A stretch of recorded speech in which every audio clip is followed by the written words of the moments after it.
Well, thanks again. Well, good morning. Have you ever had a flash of brilliance? Have you ever caught a vision? About 90 years ago, some people here in Tampa caught a vision, and that's why we're celebrating the 90th anniversary of Unity of Tampa today. So today I thought I'd just kind of break out of our normal Sunday service format and just talk a little bit about the history of Unity of Tampa. In a few moments I'm going to show you a video where back 10 years ago, at the 80th anniversary, they had the idea, I know it was Nancy Mercurio and Pam Butler and Jeffrey King, to just interview some of the people who had been coming the longest, just to get so that we could get their perspective and get it down on tape. So I'm going to be showing you some excerpts from that video. But in the 1920s, there were study groups forming kind of like all over the country. The first group in this area actually formed over in St. Pete in 1925, but there were like a handful of Unity teachers here that just wanted to get this Unity philosophy out there. You know, here Unity started in the 1880s when Myrtle Fillmore healed herself of tuberculosis using meditation and prayer. So the first Unity Society was formed in 1928, and I'm going to have Duncan put up the slide. So our first Unity minister was Ruby Wagner, and this is her husband Carl. And she served for an astonishing 44 years, from 1928 to 1972. 44 years. I mean, that's I know at the national convention we had this year, there were several Unity ministers who retired after being ministers for 40 years. So, you know, to see her go for 44 years, that was great. I also put up a picture of Clarabelle Williams because she's mentioned in the video. She was one of these teachers. She ended up becoming the church secretary, serving Ruby, but also serving Ross Goodman, who is the next Unity minister. But Duncan, go ahead and put forward the next slide. So early on, they met in some law offices at the Lafayette Arcade building, and then eventually ended up getting some offices there regularly, and then starting in the mid-30s, started renting a meeting room over at the DeSoto Hotel. Now, the DeSoto Hotel was demolished in the 1950s, but the Lafayette Arcade building is still there. It's just not called Lafayette Arcade anymore, because Lafayette became Kennedy Boulevard in the 1960s after the assassination of JFK. So if you're going east on Kennedy Avenue and you notice it veers to the left, there's this triangular building there on the corner of Kennedy Boulevard and Grand Central. And so that building is still there. It's been renovated. Looks like it's in really good shape. So that went on, like I said, for a good 20 years. Let's go ahead and show the next slide there, Duncan. And then Ruby decided that she wanted to build their own building. So they built this Unity Temple on North B Street. So it was completed in 1948, and we were there for 1981. And the reason nobody knows the exact address is because it's not there anymore.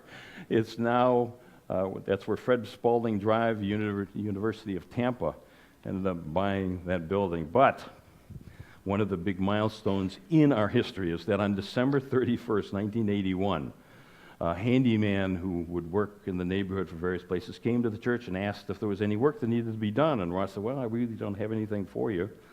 And he had an anger management problem and set the church on fire.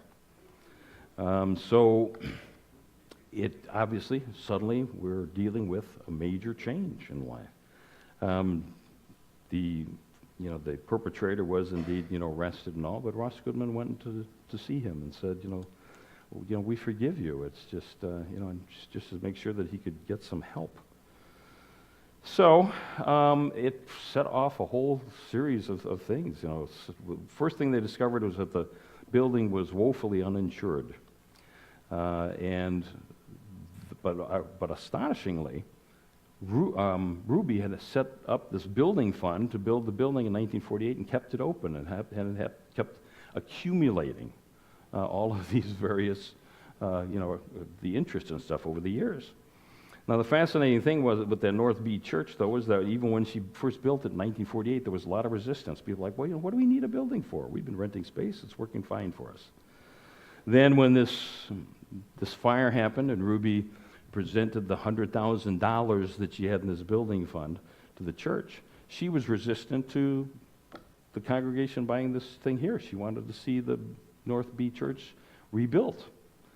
But between the money they got for the insurance, then the University of Tampa buying the property, and the money from Ruby, that was about $210,000. And they spent the year looking for a place to be and renting space. You'll hear them mention the Tampa Preparatory School. They were able to rent an auditorium at the University of Tampa for the first few weeks. Then they found a Seventh Adventist church. For those of you who don't know, the Seventh-day Adventists celebrate their worship services on Saturday, so Sundays are open. And so they did that, and they had actually found some land up in north in the county, 5 acres of land, but suddenly Eva Menendez was visiting a friend down the street from Horatio Street and saw them putting up a for sale sign in front of this building. And so they contacted them. This was another Seventh-day Adventist church. And within 6 weeks, the congregation purchased this, and the Seventh-day Adventist was willing to hold the mortgage of about $100,000. And as Bill Bellis mentioned in the video, it was paid off in a year. Now, Ross Goodman, led the congregation through that tumultuous change, and he was just a wonderful, gentle man. Carla and I had a chance to meet him when we were traveling around doing seminars. We came here in January of 1992 and did our seminars and had dinner with Ross and Joan. So I was struck at how spiritually centered Ross was.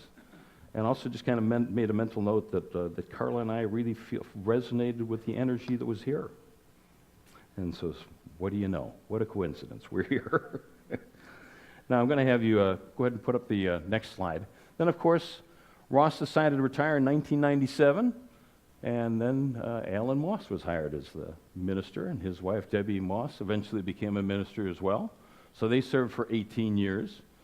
Alan was diagnosed with throat cancer in 2014. He was able to recover, but because of that, Debbie stepped forward and served there for a couple more years until she retired in 2016. And then, go ahead and put up the next slide. And Clive D. Laporte, it was the interim minister, came in, kind of helped the congregation heal, helped the congregation just examine the culture. And that's typical. They're usually here for 12 months, maybe as many as 18. And then, last year, in fact, next week will be the 1-year anniversary of me coming in to interview, and then starting at the beginning of the year. So Carla and I are here. So that gives you at least some background as far as what's being talked about here in this video. Now, the video starts out with a gentleman named David Tritt, but let's hear the oral history of the Unity of Tampa.